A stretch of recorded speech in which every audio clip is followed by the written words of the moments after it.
ስለዚህ አሁንም እንግዲህ ኒሳኡኩም ሐርሱን ለኩም የሚለው ሌላ ሰበብ አለው። በአንድ ወቅት ከመካ ያው ተሰደው የሄዱ ሱሐቦች የራሳቸው ባህል አላቸው። የመዲናዎቹ ደግሞ እንደዚሁ የራሳቸው የሆነ ባህል አላቸው። እንደገና ከይሁዶቹ የሚወስዱት የሚኮርጁት ሌላ ተጨማሪ ባህል ነበራቸው። አሁን ሶስቱ ህዝቦች አንድ ከተማ ላይ ሲገናኙ የባህል መጋጨት እየተከሰተ መጣ ማለት ነው። እና ጋብቻ ያደርጋሉ። እንግዲህ አንሷሮች ይባላሉ። የመዲናዎቹ ሰልመዋል።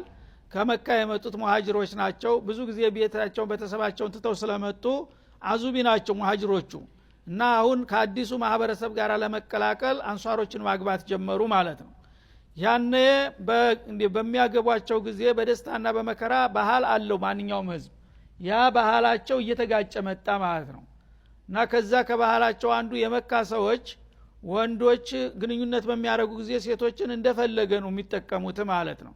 በፈለገው አቅጣጫ በጎንም በጉንብስም በምንም በፈለገው በቁጭታም ደስ እንዳለው ባህላቸው ልቅ ነበረ ማለት ነው።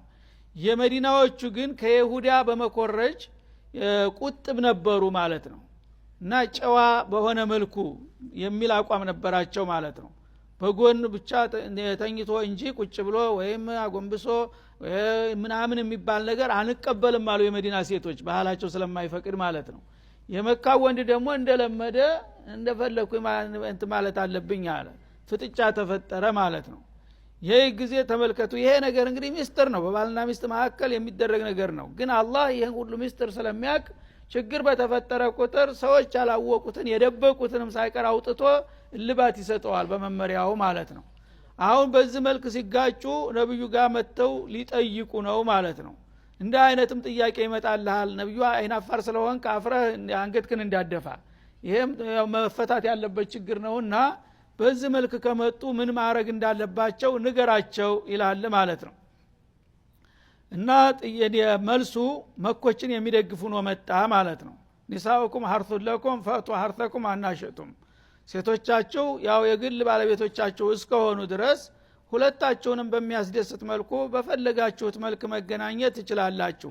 እና በምሳሌ ገለጣቸው ማለት ነው። አንድ ሰው የአትክልት ቦታ ጓሮ ወይም እርሻ ካለው እርሻውን ከየት በኩል በምን መልክ እንደሚያርስ ለገበሬው የተተወ ነው አለ።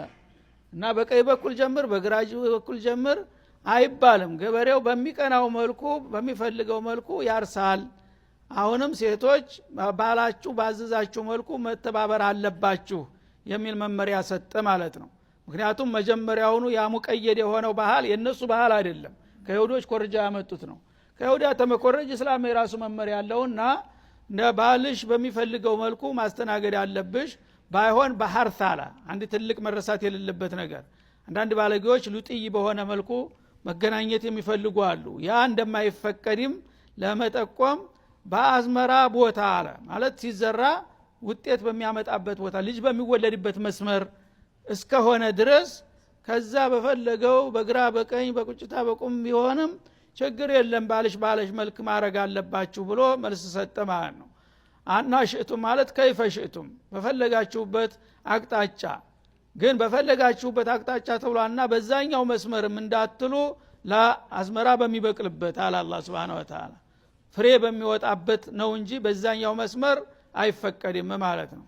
ወቀድሙ ሊአንፉሲኩም ለማንኛችሁም ለራሳችሁ የሚበጀውን ነገር አስቀድሙ ይላል። ማለት ግዚያዊ ፍላጎታችሁን ለማርካት ብቻ ጌታ በማይፈቅደው መልክ ሄዳችሁ ሰተላይ እንዳትወርቁ፣ በዛ ፈንታ ይልቁንስ ጌታ በሚወደውና በሚፈቅደው መንገድ ሄዳችሁ እዚህ ለግዚያውን ፍላጎታችሁን አርክታችሁ ጌታም ዘንድ አጅር የምታገኙበትን መንገድ ተከተሉ ይላል ማለት ነው።